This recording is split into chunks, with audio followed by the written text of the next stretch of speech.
जूनागढ़ के रहने वाले एक व्यापारी राजेंद्र सोलंकी और उनकी पत्नी लता सोलंकी का बेटा एक रात मनीष फोन करके अपनी मां से 10 लाख रुपयों की मांग करता है। अगले 2-3 दिन तक राजेंद्र सोलंकी अपने बेटे मनीष से बात करने की कोशिश करते हैं, मगर मनीष का नंबर नहीं लगता।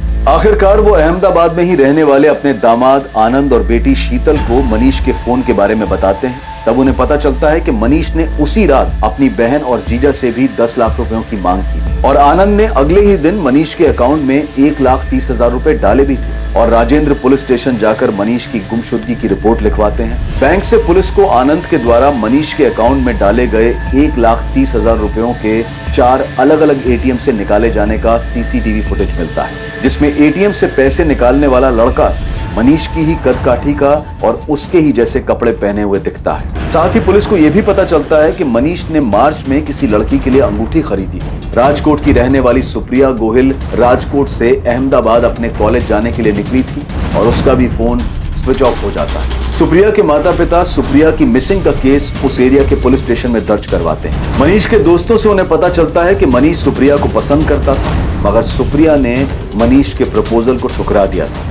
इस केस में टर्न तब आता है जब अहमदाबाद बॉर्डर के जंगलों से एक लड़के और एक लड़की की बुरी हालत में लाश मिलती है। सुप्रिया के परिवार वाले सुप्रिया की लाश को पहचान लेते हैं, मगर मनीष के परिवार वाले इससे पहले कि लाश की पहचान करते, पोस्टमार्टम करने वाला डॉक्टर पुलिस टीम को बताता है कि लाश किसी मुस्लिम लड़के की है जो मनीष नहीं हो सकता है। पुलिस एक बार फिर से सुप्रिया की रूममेट नेहा से पूछताछ करती है, जो इस बार मरने वाले मुस्लिम लड़के के असद शेख होने की संभावना जताती है, जो असल में सुप्रिया का प्रेमी था। मनीष के कॉल रिकॉर्ड से पता चलता है कि मनीष किसी विनोद पटेल नाम के आदमी से रेगुलर कांटेक्ट में था। पुलिस सुपारी किलिंग की दिशा में अपनी जांच आगे बढ़ाती है और विनोद पटेल को पकड़ती है, जो पुलिस को बताता है कि 2 लाख रुपए मनीष ने उसे सुपारी किलिंग के लिए नहीं बल्कि एक सेकेंड हैंड कार खरीदने के लिए दिए थे। और वहीं दूसरी तरफ पुलिस के खबरी सोनू के हाथ एक बड़ी खबर लगती है। अब आगे। सर, कहा हम इसे शहर के बाहर ढूंढ रहे थे और ये यहाँ कनौजी नगर में खड़ी थी। हाँ, लेकिन इसके मिलने से एक और सवाल खड़ा हो गया। क्या सर? गाड़ी का नंबर प्लेट येलो है। हाँ सर, इस कार को बतौर टैक्सी यूज किया जा रहा था, क्योंकि अगर चेंज करना ही था तो पूरा नंबर प्लेट चेंज करते या कार का कलर चेंज करते ताकि टैक्सी पहचान में ना आए। लेकिन विनोद ने जो गाड़ी के पेपर्स दिखाए थे उसमें कमर्शियल यूज के बारे में कुछ नहीं लिखा था कि गाड़ी प्राइवेट। सर, कहीं ऐसा तो नहीं कि गैरेज ओनर विनोद हमें घुमाने के लिए कोई कहानी बना रहा हो, ट्रांसफर सिर्फ एक बहाना हो, असल डील किसी और ही बात की हुई हो। और चलेगी ना? एन मौके पे धोखा तो नहीं देगी? अरे चलेगी, एकदम धाए से चलेगी। एक काम करो, आरटीओ से क्रॉस चेक करो कि गाड़ी का रजिस्ट्रेशन क्या था, और अगर सही निकले तो शहर में जितनी भी कैब कंपनीज हैं सबके साथ चेक करो कि गाड़ी किस कंपनी के साथ रजिस्टर्ड थी। सर, आरटीओ ऑफिस से पता चला है कि गाड़ी का ट्रांसफर कमर्शियल यूज के लिए करवाया गया था, परमिट लीगल है। एक प्राइवेट कैब कंपनी है राइट कैब्स, मनीष की कार वहीं पर रजिस्टर्ड थी। मैंने सारी डिटेल्स रागिनी को दे दी।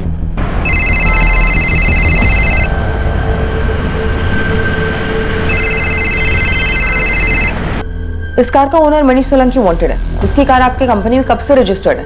मैडम, जनवरी 2019 से रजिस्टर्ड थी, पर इसकी लास्ट एंट्री 20 मार्च 2019 की है।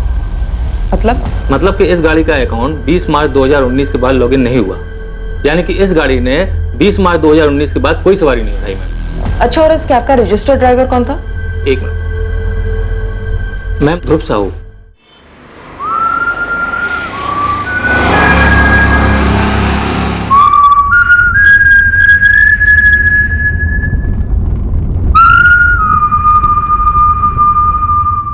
बहुत सी पहेलियों के सुलझने के बाद अब मनीष सोलंकी की असल कहानी सामने आ रही थी। मनीष ने कार खरीदी थी और वो उसे बतौर टैक्सी इस्तेमाल कर रहा था, पर मनीष ने ये बात सबसे छुपा कर रखी थी। मनीष ने गाड़ी क्यों खरीदी और फिर अपनी गाड़ी को ऐसे बीच रास्ते पर क्यों छोड़ दिया?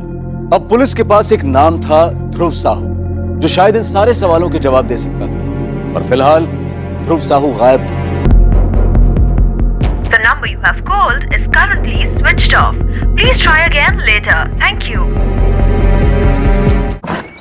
सर, राइट कैब कंपनी से पता चला है कि मनीष की कार को ध्रुव साहू नाम का ड्राइवर चला रहा था। कैब कंपनी से ध्रुव साहू का रजिस्टर्ड मोबाइल नंबर मिला, जो फिलहाल स्विच ऑफ। और इसके घर का एड्रेस? सर, रागिनी गई है वहां टीम लेके।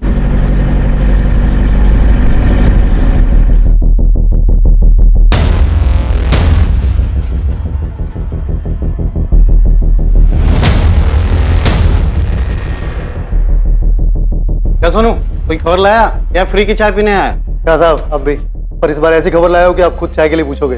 फिर इस ध्रुव का नंबर भी ट्रैकिंग पे डाल दिया, जैसे ऑन होगा वैसे इसकी लोकेशन पता चल जाएगी। साहब गरम खबर है, मुझे डबल मर्डर की सुपारी थी ना, उसके बारे में पता चल गया। क्या पता चला? किसने उठाई थी सुपारी? अब मुझे एक कॉल आया था, उसने बताया कि उसे सुपारी उठाने वाले के बारे में तो नहीं, लेकिन सुपारी देने वाले के बारे में पता था।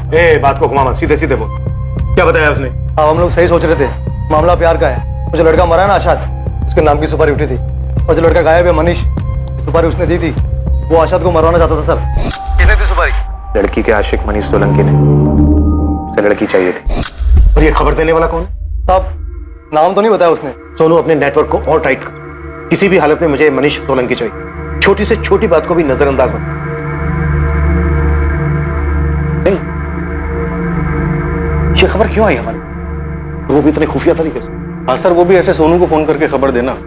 इस खबर पे हम ऑलरेडी इन्वेस्टिगेट कर रहे हैं। मुझे लगता है सोनू को कॉल करने वाला ये जानता होगा कि हम भी मनीष को ढूंढ, और हमें भी यही लगता है कि सुप्रिया और असद को मनीष ने अपनी दीवानगी की वजह से मारा। फिर खबर देने के लिए इतनी मेहनत?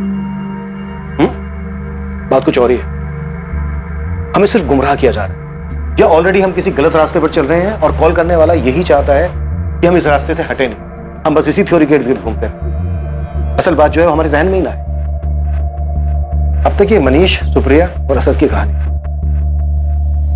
कहीं ऐसा तो नहीं है कि कोई और नाम भी है इस कहानी में जिसे हम नजरअंदाज कर रहे हैं, कुछ छूट रहा है हमसे?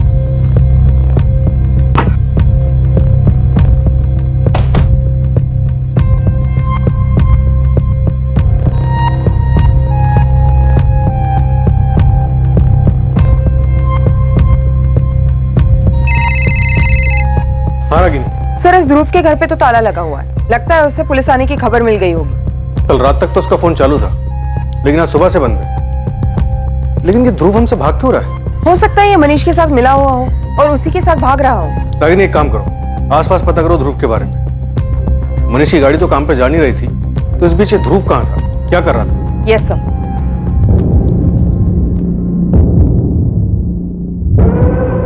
ध्रुव साहू को जानते हो, तुम्हारा पड़ोसी? जी मैडम, क्या हुआ? इस वक्त कहाँ मिलेगा, कुछ पता है? मैडम इस वक्त तो वो काम पर होगा। कहाँ काम करता है? ध्रुव ड्राइवर है, पास में पीके ट्रेवल एजेंसी है, तो उनके लिए गाड़ी चलाता है। ध्रुव साहू कहाँ मिलेगा? ध्रुव? क्यों, क्या हुआ मैडम? उसने कुछ किया है क्या? यही तो पता करना है। ध्रुव कहाँ है? जी परसों रात को एक सवारी को लेकर मुंबई गया था। वैसे तो आज सुबह तक उसे वापस आ जाना चाहिए था, पर जब मैंने उसे फोन किया तो उसका फोन ऑफ था। मुझे लगा थोड़ी देर में आ जाएगा। उसके जाने के बाद कोई कांटेक्ट, कोई फोन वगैरह? नहीं मैडम, सवारी को छोड़ने के बाद उसने कल सुबह मुझे फोन करके बताया था। उसके बाद से कोई बात नहीं हुई और मेरे भी दिमाग से निकल गया। पर मैडम आप लोग उसे ढूंढ क्यों रहे हो? ध्रुव परसों रात मुंबई के लिए निकला था, उसके बाद उसका कुछ भी पता नहीं। वो टूर्स एंड ट्रैवल्स के ओनर अभय ने ध्रुव से आखिरी बार बात कल सुबह की थी। इसकी कॉल डिटेल्स रिपोर्ट क्या कहती है? तो ध्रुव की लास्ट लोकेशन मुंबई में जोगेश्वरी एरिया थी, दोपहर 12 बजे तक। उसके बाद उसका फोन स्विच ऑफ है। अगर ध्रुव अपने क्लाइंट को लेकर मुंबई गया था तो इसका मतलब साफ है कि मनीष ध्रुव के साथ तो नहीं है। लेकिन अभी तक मनीष और टैक्सी के बीच का मिसिंग लिंक ये ध्रुव ही है। इस ध्रुव का हमारे लिए मिलना बहुत जरूरी है। ध्रुव के घर के बाहर एक कांस्टेबल तैनात है। पीके ट्रैवल्स की दुकान पर भी निगरानी रखी है और उसका फोन तो ट्रैकिंग पर है ही। तो ध्रुव के वापस आते हमें पता चल जाएगा। मेरा मनीष कोई खून कर ही नहीं सकता, वो कोई गलत काम नहीं कर सकता। बेटा है वो मेरा, बहुत अच्छी तरह से जानती हूँ मैं उसे। क्या हम सच में मनीष को जानते हैं लता? हाँ? मैं उसके लिए पुलिस से लड़ता रहा, कहता रहा कि हमारा बेटा कभी कुछ गलत नहीं कर सकता, हमें विश्वास है उस पर। आज पता चल रहा है कि वो हमसे झूठ बोलता रहा। MBA कोचिंग के नाम पर हमसे 2 लाख रुपए लिए और उसकी गाड़ी खरीदी। एक लड़की को प्रपोज किया और उसके इनकार करने के बाद भी उसके लिए ज्वेलरी खरीदता है। और अब जबकि उस लड़की की लाश मिली है तो पुलिस कह रही है कि मनीष ने उसका मर्डर किया, उस लड़की सुप्रिया और उस लड़के असद का। तुम अब भी कहोगे कि हम मनीष को जानते हैं? बोलो लता, बोलो बोलो, हम मनीष को जानते हैं। पापा देखिए, अब हिम्मत मत हारिए और हम अभी किसी नतीजे पर नहीं पहुंचते। आनंद, उसे रातों रात 10 लाख रुपए चाहिए। हमने मनीष से कभी सवाल नहीं किया, लेकिन करना चाहिए था। तुमसे 1,30,000 रुपए लेकर वो फरार है। और हमारे पैसों पर वो अपने जुर्म से भाग रहा है। तुम कसम खाओ लता कि अगर उसका फोन आया तो तुम छुपाओगी नहीं। उसके लिए अच्छा होगा कि वो खुद को पुलिस के हवाले कर दे। मैं नहीं मानती कि मेरा बेटा कोई गलत काम कर सकता है। आपको, पुलिस को, सबको गलतफहमी है। मैं कह रही हूं कि वो किसी बड़ी मुसीबत में फंसा हुआ है।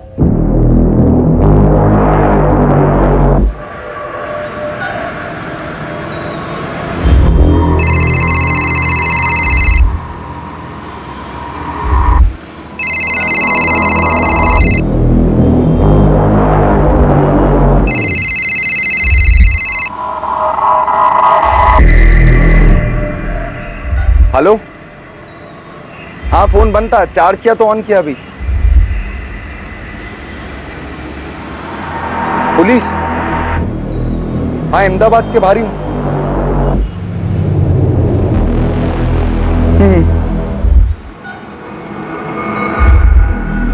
ध्रुव अब तक पुलिस की पकड़ से बाहर था और उसे यह खबर मिल चुकी थी कि पुलिस उसे ढूंढ रही है। क्या ध्रुव और मनीष दोनों ने मिलकर ये खून किए थे? इस केस का सच बाहर आना अब भी बाकी था और वहीं असद और सुप्रिया के परिवार वालों को उनकी हत्या का कड़वा सच स्वीकार करना पड़ रहा था।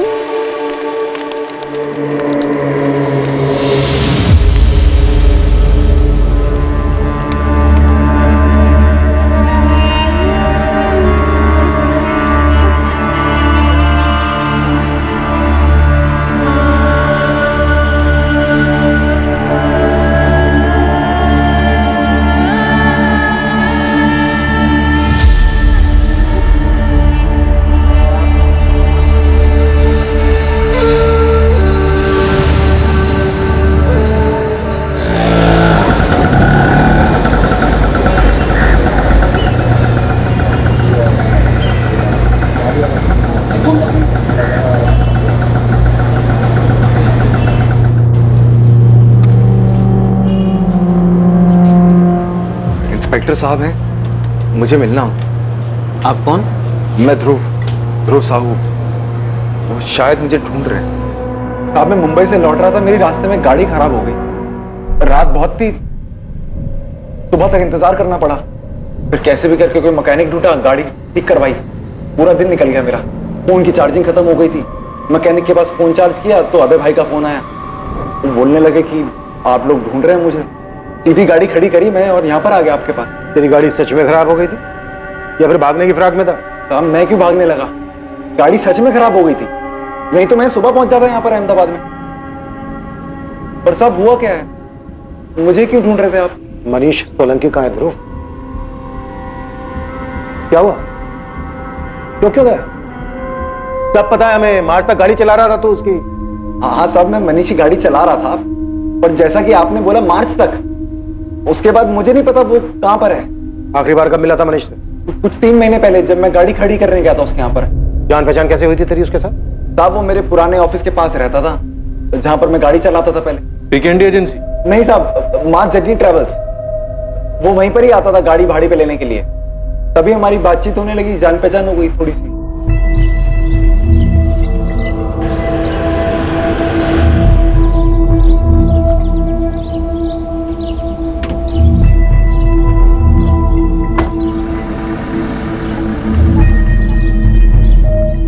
अच्छा, तो बस ऐसे ही आते जाते तेरी जान पहचान हो गई उसके साथ और उसने अपनी गाड़ी थमा दी तेरे हाथ में चलाने। सिर्फ आते जाते नहीं साहब, दरअसल मनीष टैक्सी चलाने के बारे में काफी कुछ जानना चाहता था। बस उसी चक्कर में हमारी बहुत सारी बातें होने लगी। दिन का कितना कमा लेते हो? अपनी गाड़ी ने भाई, नौकरी करता हूँ। 15,000 बन जाता है महीने का। यानी हर दिन का 500? हाँ। और मालिक कितना कमा लेता है इस टैक्सी से? मोटी रकम ही कमाता होगा भाई, पता नहीं कितने कमाता है। फिर भी कोई अंदाजा तो होगा?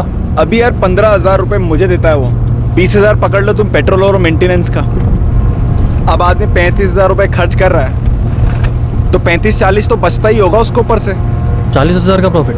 हाँ भाई, इतना तो बनता ही होगा। नहीं गाड़ी खरीद के धंधे में लगाना क्या फायदा है ना? तुम क्यों पूछ रहे हो? नहीं बस ऐसे ही। साहब उस दिन तो कुछ नहीं बताया उसे, पर कुछ दिन बाद फोन करके गैराज में बुलाया।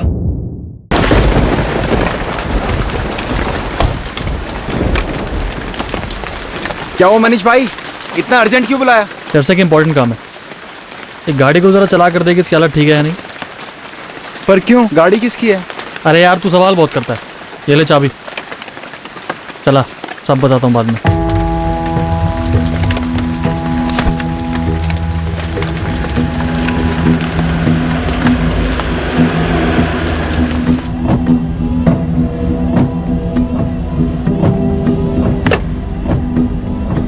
गाड़ी की कंडीशन सही है? हाँ भाई, गाड़ी एकदम सही है, पर मामला क्या है? कुछ नहीं, गाड़ी को खरीद कर कैब कंपनी में लगाने की सोच रहा हूँ। क्या बोलता है, सही रहेगा? कैब?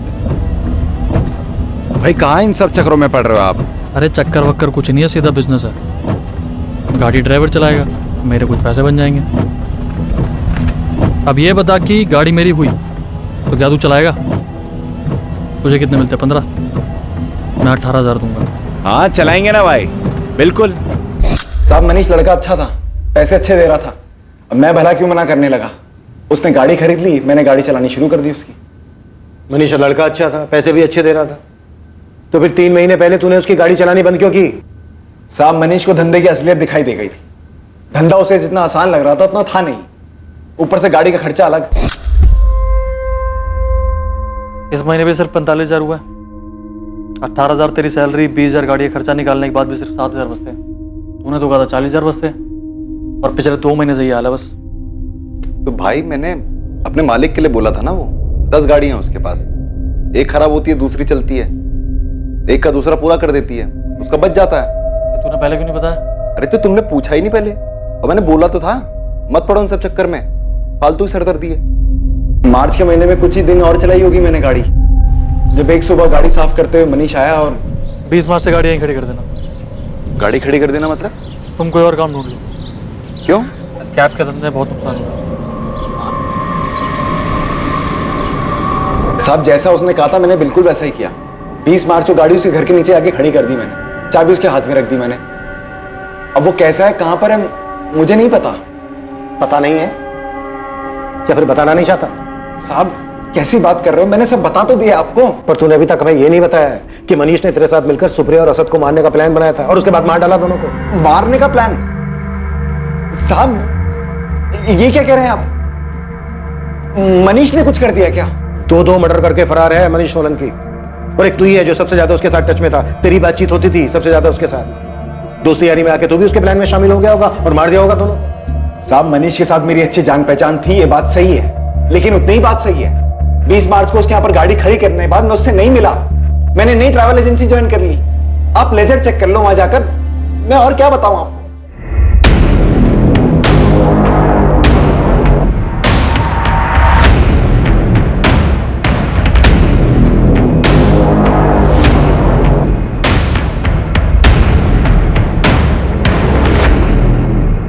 ये केस दिन पे दिन घूमते जा रहा है, इसका कोई एंड ही समझ नहीं आ रहा। सर अभी तक तो ऐसा लग रहा था ये सब कुछ मनीष का किया था।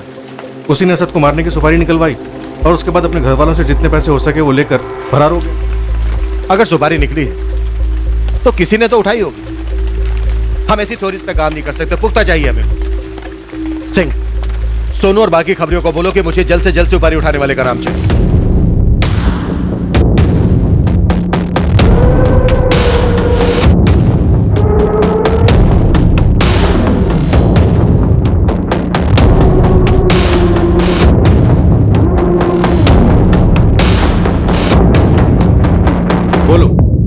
किसने दी सुपारी? साहब सच में बता रहे, हमें कुछ नहीं पता। नहीं मैडम, नहीं मैडम, मैडम मत मारिए मैडम, मैडम। तुम में से ही किसी ने उनका काम तमाम किया और अब यहाँ के नाटक कर रहे हो। साला पता नहीं कौन उठाया सुपारी, और पुलिस है ना अपने नाक में दम करके रखे ले। जब दिल में उठा लिया और एक ही सवाल, सुपारी किसने ली, सुपारी किसने ली। अरे कुछ और भी पूछ लो। देख मजे की बात क्या है कि जिसको सुपारी लेनी थी उसने सुपारी ले भी ली, गेम भी बजा दिया। हाँ, और किसी को पता भी नहीं चल गया, सब ढूंढते रह गए। साले तू तो ऐसा बोला जैसे तेरे को सब मालूम है। हाँ देख अब हवा में बात नहीं करते, सुपारी राजू रंगीला ने उठाई थी। देख तू मुंह बंद रखना, अगर उसको पता चल गया ना तो तेरी निकाल देगा वो 100-200 में सुपारी। हाँ सोनू बोल, नाम मिला? नाम भी मिला और पता भी। साहब लगता है इस बार अपना काम हो जाएगा। जल्दी बोल।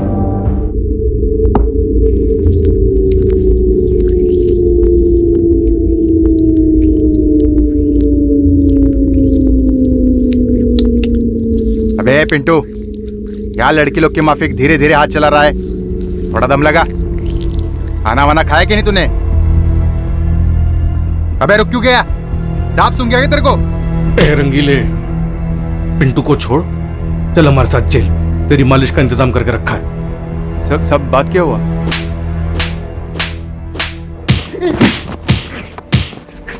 अरे साहब मैं सच बता रहा हूं, मुझे सुपारी के लिए बोला था पर मैंने सुपारी नहीं उठाई। तूने कहा और हमने मान लिया। सुपारी उठाने में तू नंबर 1 है। तुझे लगता है तेरी इस कहानी पे भरोसा कर लेंगे हम? अरे साहब मेरी बात तो सुनो, मैंने सुपारी के लिए मना किया क्योंकि पैसा बहुत कम था। एक मटर तो हुए। अगर सुपारी तूने नहीं उठाई तो फिर किसने उठाई? अब मुझे क्या पता, पर मैंने कुछ नहीं किया।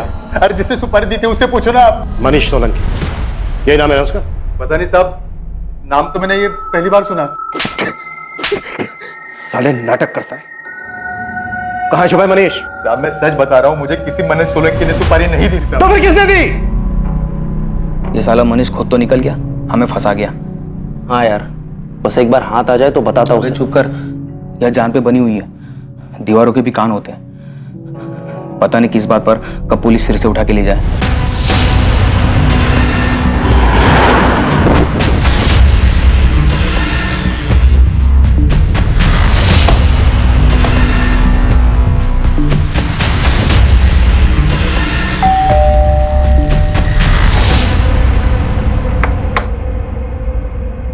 इतने दिनों से ड्रामा कर रहे थे हमारे सामने, अब बताओ अकेले किया?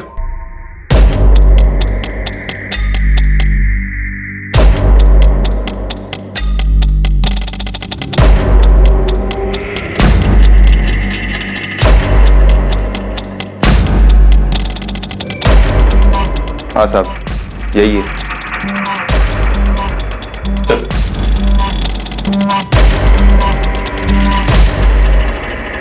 चल अब बोलना शुरू कर दे। अगर तेरे इस ड्रामे की वजह से मेरा सर घूम गया ना, तो बेटा बोलने के लायक नहीं बचेगा तू।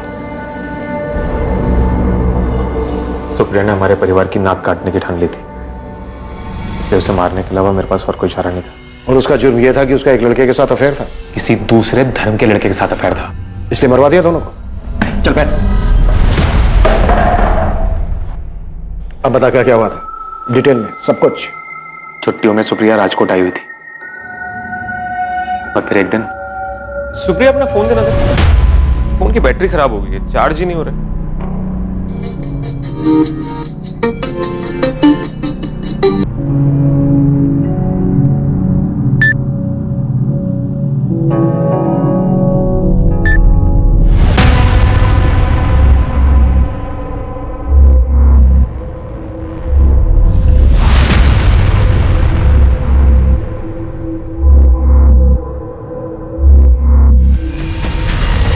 अगर मेरा बस चलता तो मैं उसी वक्त असद की जान ले लेता, लेकिन इन सब में वो अकेला नहीं था, सुप्रिया भी उसके साथ थी। मैं कुछ भी बोलता या कुछ भी करता तो सारी बात बिगड़ जाती, बदनामी होती, लोगों को पता चलता। इसलिए मैंने चुप ही रहना सही समझा। आखिर गलती तो मेरी बहन की थी ना। सुप्रिया,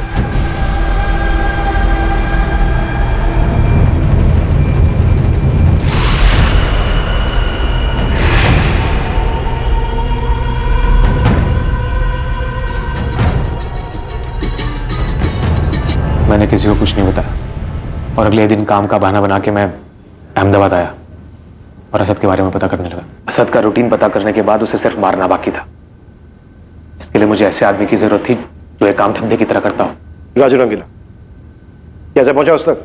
मैं अक्सर ऊपर की कमाई करने के लिए बैटिंग किया करता था, और राजू रंगीला के जरिए मैंने अक्सर कई बार बैटिंग की। वहीं से उसे जानने लगा और उसके काम को भी। और असद को मारने के लिए मुझे राजू रंगीला से बेहतर आदमी नहीं मिल सकता था, इसलिए उसे कांटेक्ट किया।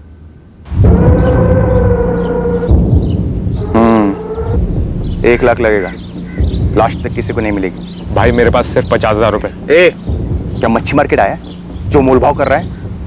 1 लाख मतलब 1 लाख, उससे नीचे 1 रुपया नहीं। करना है तो बोल, वरना निकल यहां से। राजू को देने के लिए 1 लाख रुपए नहीं थे मेरे पास, लेकिन मैं इस काम को ज्यादा देर तक टाल भी नहीं सकता था, इसलिए मैंने खुद असद को मारने का प्लान बनाया। असद को मारने के लिए मैंने एक देसी कट्टा खरीदा, असद को मारने का प्लान तो मैंने बना लिया था, लेकिन उसे अंजाम देने के लिए सही समय मुझे नहीं मिल रहा था। और उधर सुप्रिया की छुट्टियां भी खत्म हो रही थी और मैं दोबारा सुप्रिया को असद से मिलने नहीं दे सकता था। ये सुप्रिया जब अहमदाबाद जाने के लिए निकली तो मैं भी राजकोट से अहमदाबाद के लिए निकल गया। मैं उसकी बस के पीछे ही था। मैंने उसी दिन असद को मारने की ठान ली थी, पर कुछ और ही हुआ। जब मैंने सुप्रिया को अहमदाबाद पहुंचने से पहले ही बीच रास्ते में उतरते हुए देखा, मुझे पहले तो कुछ समझ नहीं आया, पर फिर मेरी नज़र असद पर पड़ी, जो कि शायद उसे लेने आया था। और सुप्रिया असद के साथ हाईवे से अंदर जंगल की तरफ चली गई। मैं भी गाड़ी साइड में लगा के उनके पीछे गया, जहां वो दोनों क्या वो दोनों? जरा से भी शर्म नहीं बची थी उन दोनों में। वो दोनों जंगल में ही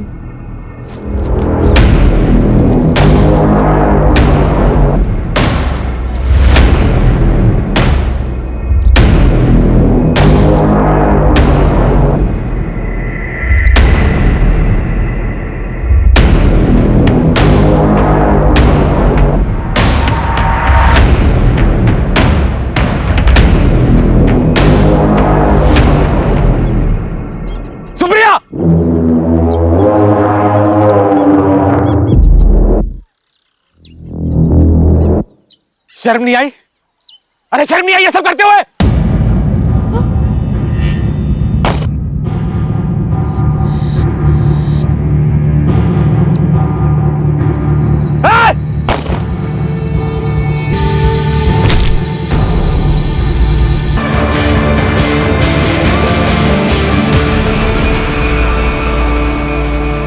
उन दोनों को मारने के बाद मैंने कट्टा और उन दोनों के मोबाइल नहर में फेंक दिए और राजकोट आ गया। और फिर घर आके ऐसे ड्रामा किया जैसे कुछ हुआ ही नहीं। सुप्रिया को मारने का प्लान पहले से था या फिर गलती से मारी गई? असद को मारने के बाद मैं सुप्रिया को भी मार डालता, क्योंकि मैं सुप्रिया को अच्छी तरह से जानता था। बहुत जिद्दी थी वो।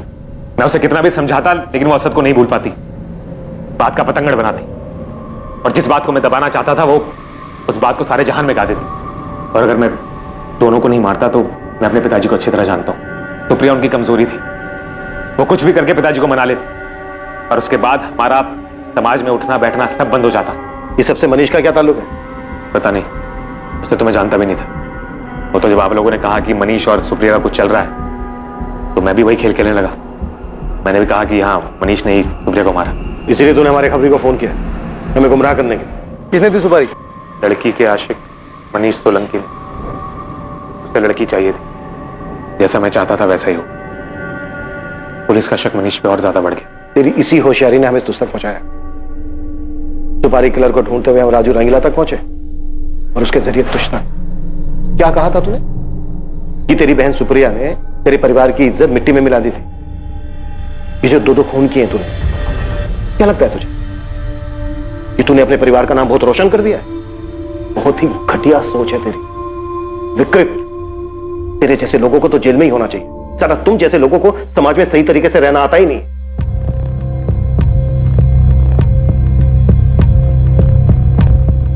जहां मनीष को सस्पेक्ट मानकर पुलिस सुप्रिया और असद की मर्डर मिस्ट्री की गुत्थी सॉल्व करने में जुटी थी, वहीं जब सच्चाई सामने आई तो इससे कहीं अलग और चौंकाने वाली बात थी। तो सवाल यह उठता था कि आखिर मनीष है कहां? अगर मनीष का सुप्रिया और असद के मर्डर से कोई ताल्लुक नहीं है, तो फिर किस चीज से भाग रहा है वो? उसका 10 लाख रुपए मांगना, झूठ बोलना, अलग अलग एटीएम से पैसे निकालना, आखिर किस कांड में फंसा हुआ है वो? सर, मनीष की फैमिली की माने तो मनीष आरोपी नहीं, विक्टिम है। हमें इस केस को एक अलग नजरिए से देखना होगा। मनीष से जुड़ी हुई एक एक डिटेल्स बारीकी से पढ़ो, एक एक छोटी छोटी चीज, कोई ना कोई सबूत, कुछ ना कुछ तो ऐसा है जो हमसे छूट रहा है।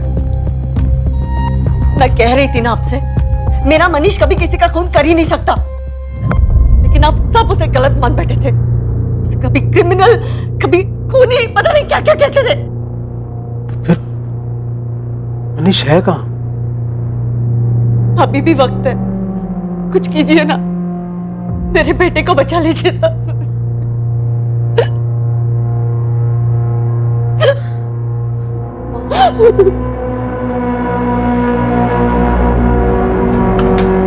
सर, 4 जून की शाम तक मनीष का फोन लोकेशन उसका रूम में था।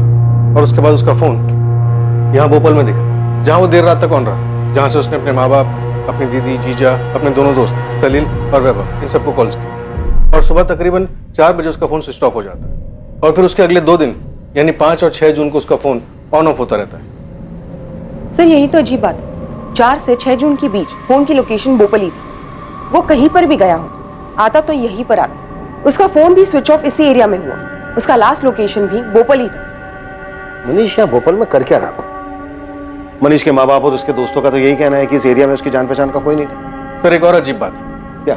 जिन 4 एटीएम से पैसे निकाले गए थे, यानी 5 जून को ओधव और कालूपुर और 6 जून को चांदखेड़ा और जुहापुरा, और हर दिन start and end point Bhopal ही है।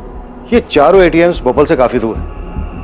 भोपाल से उसके आसपास के इलाकों में भी कई एटीएम्स हैं। तो फिर उसे भोपाल से इतनी दूर जाकर पैसे निकालने की क्या जरूरत है? सर हो सकता है मनीष किसी और की नजरों से बचना चाह रहा। हाँ, लेकिन मुझे लगता है कि इन चारों एटीएम की लोकेशन हमारा ध्यान भटकाने के लिए चली गई, ताकि हमारा ध्यान इन एटीएम की लोकेशंस पर रहे और मेन लोकेशन भोपाल पर हमारा ध्यान ही ना जाए। एग्जैक्टली। मुझे लगता है कि मनीष यहाँ भोपाल में ही बैठ के गेम खेल रहा था। इस केस को लेकर हमें जो भी मिलेगा वो यही मिलेगा। लेकिन सर भोपाल तो काफी बड़ा इलाका, वहां पे कुछ ढूंढना ऐसा है जैसे कि भूसे में सुई को ढूंढना। काम मुश्किल तो है, लेकिन इस केस की गुत्थी यहीं सुलझेगी। यहाँ जरूर कुछ ऐसा है जो इस केस के लिए अहम है।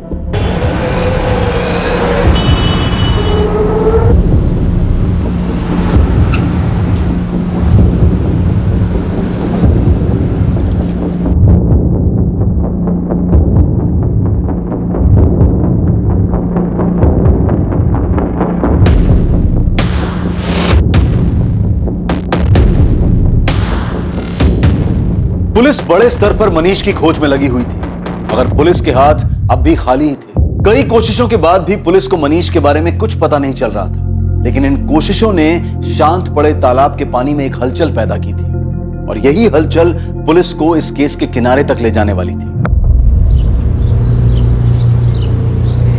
चाचा, एक चाय कड़क। हाँ, और पानी कम। ठीक है बबन, ये मिला के तेरे पुराने हिसाब के 1128 रुपए हो गए। चाचा ये देखो, बाकी एडवांस में जोड़ लेना। बड़े पैसे आ गए हैं तेरे पास बबन। कोई लॉटरी वोटरी लगी है क्या? लॉटरी मेरी नहीं, विकास की लगी है, उसी से उधार लिया है। उस फुक्कड़ विकास की लॉटरी लगी है? कहाँ चला गया वो? पिछले 2 हफ्तों से मुंबई गया। फैक्ट्री का काम का छोड़ दिया क्या? वो सब तो पता नहीं, पर हाँ उसके हाथ में गहरी चोट लगी है, मजबूरन छुट्टी देनी पड़ी मालिक को। उस फटीचर विकास की तो नसीब ही खुल गई, लॉटरी भी लग गई और छुट्टी भी मिल गई। साहब यही भोपाल इलाके में रहता है, मैंने पता किया। कल तक तो उसको खाने के लाले थे, अब आज काम धंधा छोड़कर मुंबई में घूम रहा है विकास। और उसके इलाके में लोग बता रहे हैं कि एक महंगा वाला टीवी भी लिया। उसकी औकात नहीं है साहब ये सब करने की। भोपाल में एक फैक्ट्री में काम करता है, वहाँ पता किया तो पता चला कि काम पर ही नहीं आ रहे। कुछ चोट वोट लगी उसको 4-5 तारीख के आसपास। इस विकास का मनीष से क्या कनेक्शन है? ये तो पता नहीं है सर। मनीष गायब हुआ 4 तारीख को और उसी के आसपास ये विकास भी बाहर, ऊपर से लॉटरी भी लगी। अंधेरे में तीर है साहब, अभी आप देख लो कि ये तीर आपके निशाने पर है या नहीं। इस विकास का नंबर दे मुझे। सर विकास का फोन फिलहाल अनरीचेबल है, लेकिन उसका फोन लोकेशन रिकॉर्ड एक इंटरेस्टिंग कहानी बता रहा है। सर विकास का फोन 4 से 6 जून के बीच भोपाल में था। इतना ही नहीं सर, जब मनीष का फोन लोकेशन ओधव, जुहापुरा, कालूपुरा और चांदखेड़ा के एटीएम के पास था, इस विकास का भी सेम था, ठीक उस टाइम पर जब एटीएम से पैसे निकाले गए। इसका मतलब यह भी हो सकता है कि मनीष की जगह पर विकास गया हो पैसे निकालने एटीएम से, या फिर यह विकास भी मनीष के साथ हो। सर खबरी राजन के हिसाब से इस विकास की कदकाठी मनीष से काफी मिलती, लेकिन सर हमारे काम की बात ये नंबर, इस नंबर पे विकास रेगुलर टच में था। ये बहुत शातिर समझता है अपने आप। ये शुरू से ही मनीष के करीब था, अब मनीष तक हमें यही पहुंचाएगा। उठा गिलास साले को।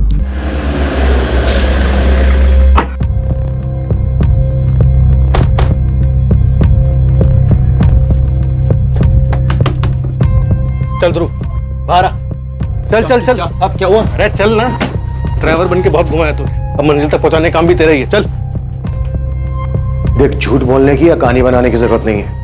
ये खेल तूने और विकास ने साथ में मिलकर खेला है, ये तुम दोनों के कॉल रिकॉर्ड से पता चल गया हमें। एटीएम से पैसे विकास ने निकाले थे, ये भी पता है हमें। अब तो ये पता है मनीष कहाँ है और वो छिपा हुआ क्यों है। बता रहा हूँ साहब। साहब मैं गुजरात में पैसे कमाने आया था यूपी से।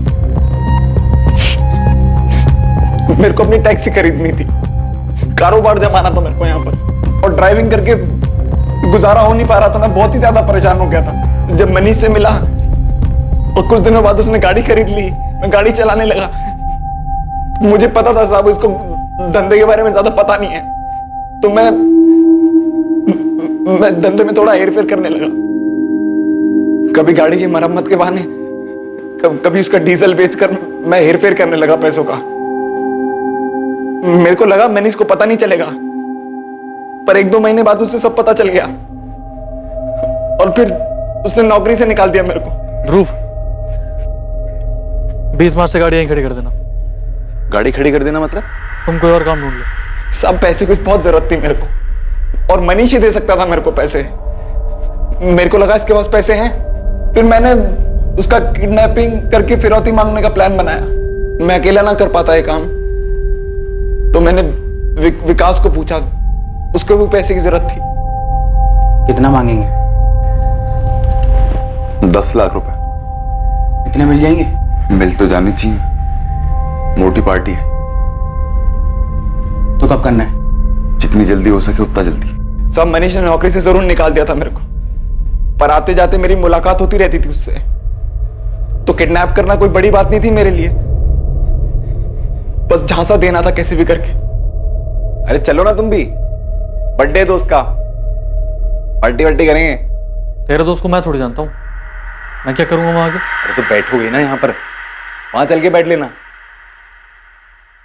मैं विकास की बर्थडे पार्टी का बहाना बनाकर मनीष को भोपाल ले आया विकास के घर पर।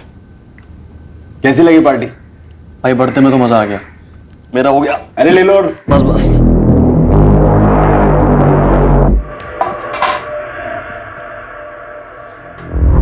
खड़े क्या कर रहा है? क्या लगा? प्रूफ क्या है ये? घर फोन कर अपने, 10 लाख मंगा चल। कितने के 10 लाख? किडनैप हो गया तू तब आजाद होगा, तब 10 लाख रुपए हमें मिलेंगे। क्या बकवास कर रहे हो तुम लोग? बकवास नहीं कर रहा, पैसे मांग रहा हूँ। घर पे फोन कर 10 लाख मंगा और बोला किडनैपिंग हुई है। अरे पूरे का पूरा अंदर घुसेड़ दूंगा, समझा क्या? हाथ छोड़ का ले। अरे फोन कर घर पे, चल पैसे मंगा। मनीष को काबू करने के बाद हमने मनीष के घर वालों को फोन लगवाया उससे। अर्जेंट काम है, वो 10 लाख रुपए चाहिए मुझे। मगर भिखारी निकले सबके सब, सालों के पास पैसे ही नहीं थे। उसके जीजा से कैसे भी करके 1,30,000 रुपए का जुगाड़ हो पाया, जो उसने मनीष के अकाउंट में अगले दिन डाले। और मनीष के अकाउंट में पहले से ही थे कुछ 20,000 रुपए, तो कुल मिलाकर हमारे पास कुछ 1.5 लाख रुपए बन रहा था। हमने सोचा कि जो मिल रहा ले लेते हैं उससे, नहीं तो इतनी मेहनत की है वो भी बर्बाद जाएगी। और इसकी जीजा ने पैसे भेज दी। ले सी गाड़ी की चाबी, ले ATM निकाल लेना पैसे। हाँ सुन, फोन पे ले जा, और ये हुडी पहन के जाना इसकी। वो ATM के कैमरे में शक्ल नहीं दिखनी चाहिए, इसे मुंह झुका कर पैसे निकालना। पैसे लेने के बाद मनीष का क्या किया तूने? कहाँ है वो? पैसे लेने के बाद मनीष का क्या किया तूने? कहाँ है वो? क्या करना है इसका? क्या करें? छोड़ देते हैं इसे? छोड़ेगा साला, सब भोग देगा पुलिस वालों को जाकर। तो कुछ तो करना पड़ेगा इसका। मैं इसे थोड़े ना छोड़ सकते हैं पर इसे। विकास बोल रहा था इसे मार के फेंक देते हैं, उसके अलावा कोई चारा नहीं है। मुझे डर लग रहा था साहब, पर जो होना होता है वो होकर ही रहता है। चल उठ, चलना है। कहाँ चलना है? जन्नत चलेगा?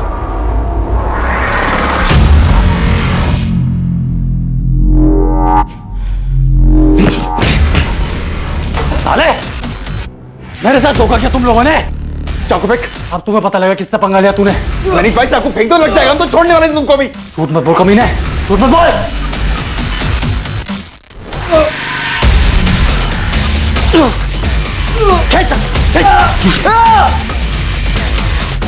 साले, ये थाली में खाया उसी में छेद किया तूने। भुगतोगे साले, भुगतोगे तुम। भाई चाकू फेंक दो।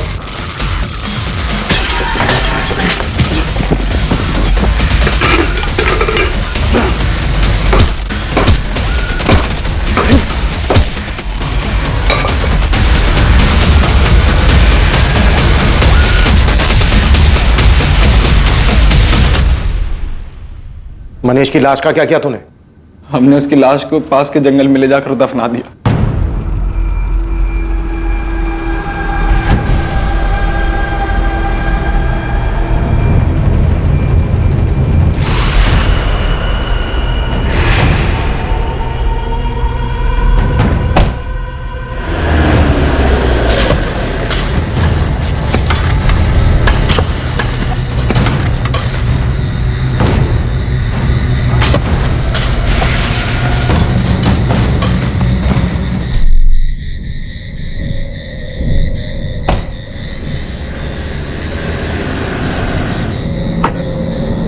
मनीष की कार को एक सुनसान जगह पर पार्क करके निकल गए।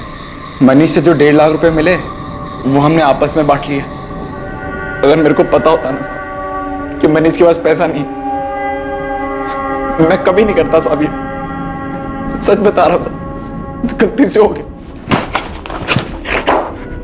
तेरी इस लालच की वजह से एक नौजवान लड़के की जान चली गई, और वो भी उसकी जिसने नौकरी दी थी तुझे, भरोसा करता था तुझ पर। और तू ये गलतफहमी का नाटक कर रहा है। अगर मनीष की जगह कोई और होता ना, उसके साथ भी तू यही करता, क्योंकि तेरी फितरत में ही धोखा है। तेरे जैसे लोगों की वजह से लोगों का इंसानियत में से भरोसा उठ गया है।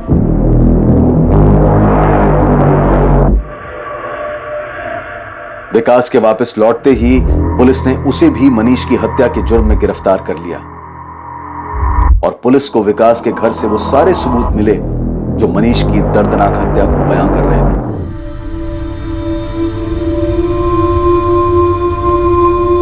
जहां एक तरफ मनीष के परिवार वालों को यह स्वीकार करने में बहुत मुश्किल हो रही थी कि किसी और के लालच के अंधेपन की वजह से उनके बेटे की हत्या कर दी गई थी, वहीं किशोर को यह यकीन ही नहीं हो पा रहा था कि उनके अपने बेटे सतीश के अंदर भरे जहर की वजह से उनकी बेटी सुप्रिया उनसे दूर हो गई थी।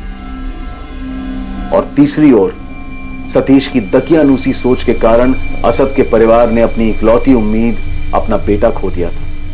सतीश को धारा 302 के तहत असद और सुप्रिया की हत्या के इल्जाम में गिरफ्तार किया गया, और मनीष की किडनैपिंग और हत्या के जुर्म में ध्रुव और विकास पर भी कार्यवाही की गई। यह केस जो कॉलेज जाने वाले एक साधारण से लड़के मनीष सोलंकी की मिसिंग रिपोर्ट से शुरू हुआ था, अंत तक कई घटिया इरादों और जुर्म का पर्दाफाश कर चुका था। सतीश की रूढ़िवादी सोच के कारण सुप्रिया और असद की प्रेम कहानी को एक दर्दनाक अंत मिला, और वहीं दूसरी ओर ध्रुव के लालच के कारण मनीष जैसा होनहार युवक अपनी जान गंवा बैठा। जहां एक तरफ धर्म के नाम पर भेदभाव की वजह से 2 मासूमों की जिंदगी खत्म हो गई, वहीं दूसरी तरफ किसी की लोभ और मक्कारी की वजह से एक परिवार ने अपना बेटा खो दिया। सतीश और सुप्रिया के बीच जो हुआ वो हमारे समाज की एक घिनौनी सच्चाई है, लेकिन ध्रुव ने जो मनीष के साथ किया, दुर्भाग्यवश वो भी समाज की सच्चाई ही है। ध्रुव ने मनीष के सीधे सरल स्वभाव और उसके भरोसे का फायदा उठाकर उसे घातक धोखा दिया था। मानव जाति शुरुआत से ही सामाजिक प्रवृत्ति की रही है, और अगर ऐसे में समाज को जोड़कर रखने वाला तत्व भरोसा ही मिट जाए तो भविष्य में विनाश निश्चित है। इसीलिए ऐसी स्थिति में यह बहुत जरूरी है कि हम सभी अपने अंदर झांक कर देखें और बेहतर इंसान बनने की कोशिश करें। अब मैं अनूप सोनी आपसे विदा लेता हूं, फिर मुलाकात होगी एक और नए केस के साथ। और याद रखें, क्राइम और आपके बीच में सिर्फ इतना फर्क है कि आप कितने सतर्क हैं। सतर्क रहें, सुरक्षित रहें। जय हिंद।